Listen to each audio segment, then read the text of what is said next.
Very, very warm welcome to St Peter Mancroft Church here in the heart of Norwich. I'm Edward Carter, the vicar here. Every Wednesday at 1 o'clock we have a short reflection which is also live streamed. So if you're here in the church visiting, do enjoy carrying on looking around, or if you want to listen into my reflection, that would be lovely, or if you want to light a candle or just have a quiet sit, that's beautiful. And if you're joining us on the live stream, then it's lovely to be able to share with you as well. And of course today is Christmas Eve, the last day of Advent. If you've been using an Advent calendar, then you should be pretty much onto the last little window, the last door of your Advent calendar now, which indeed is true for me as well.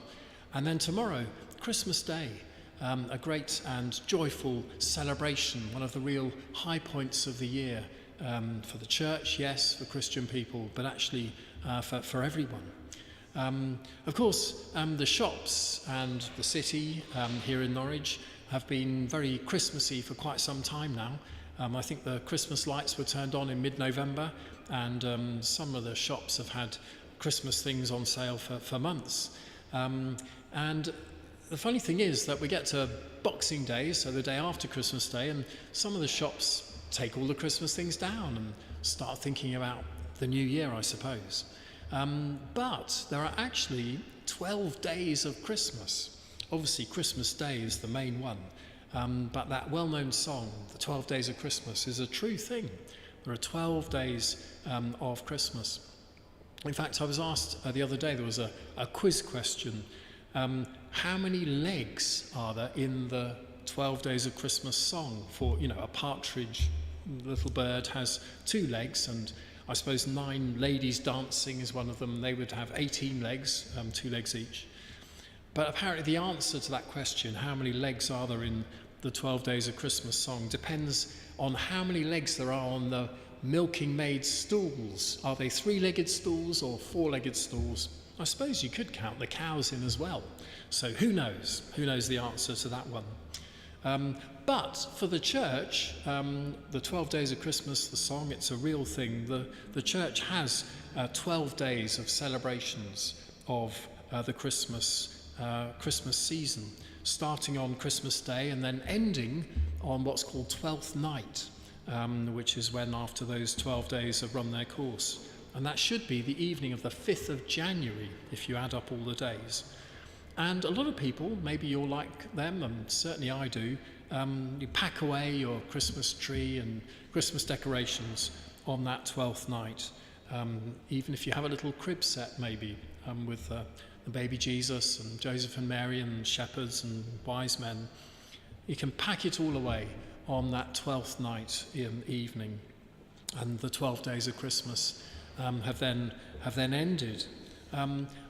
But the heart of the Christmas festival itself is that great theme of God being with us. God with us in Jesus Christ. That's what Christmas really means.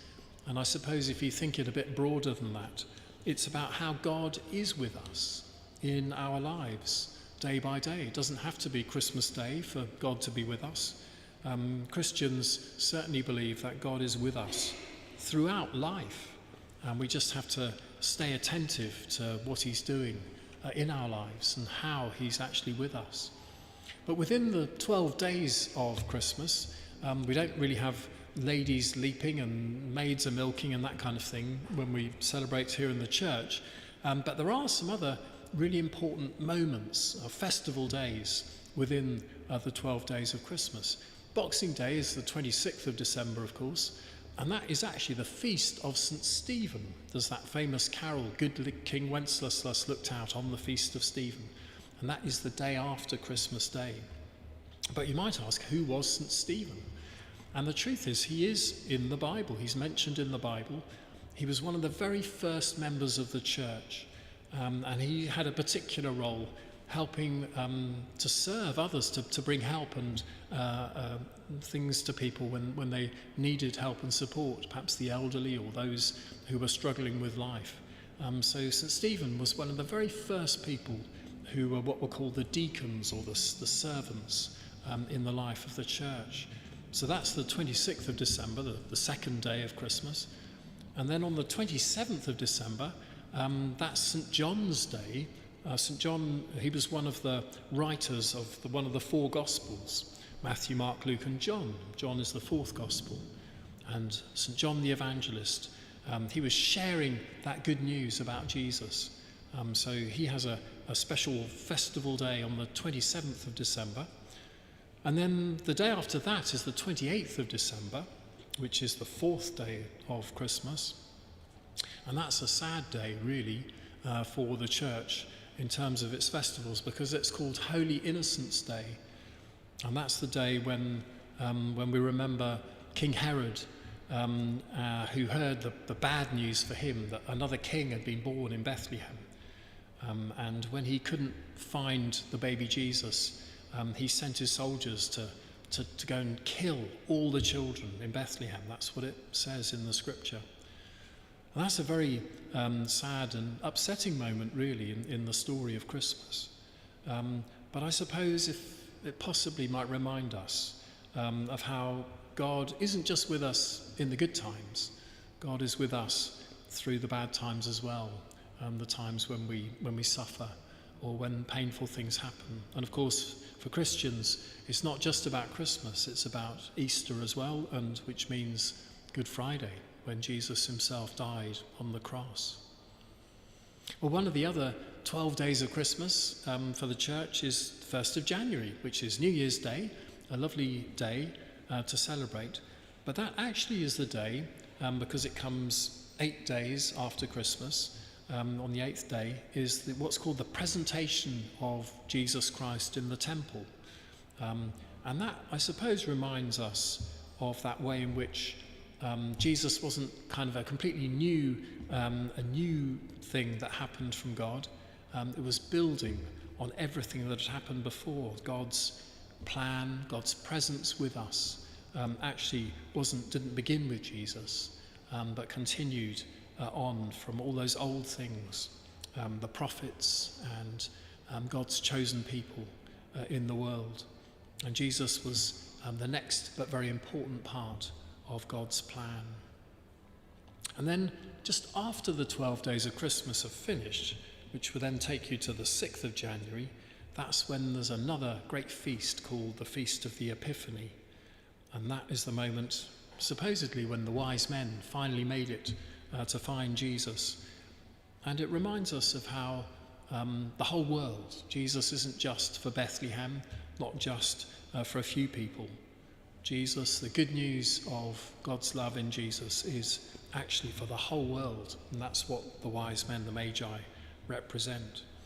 If we lived in some of the countries in the Mediterranean, Spain perhaps, then that Feast of the Epiphany is a really important day. It's when, because the wise men brought gifts, it's the day when everyone gives their Christmas gifts to each other.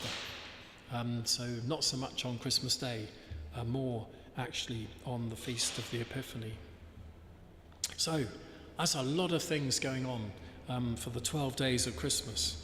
Not quite the same as the famous song, but more things to do with how God is with us, how God is blessing us with his gifts of peace and joy and hope, all those things that are so important in life.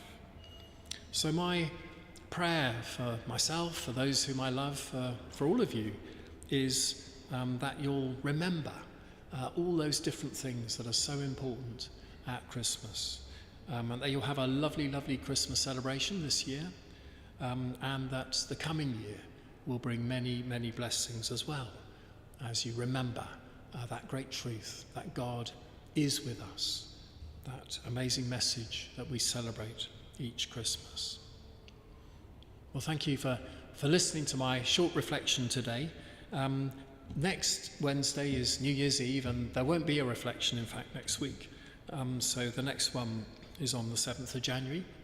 So perhaps hope to see you again then.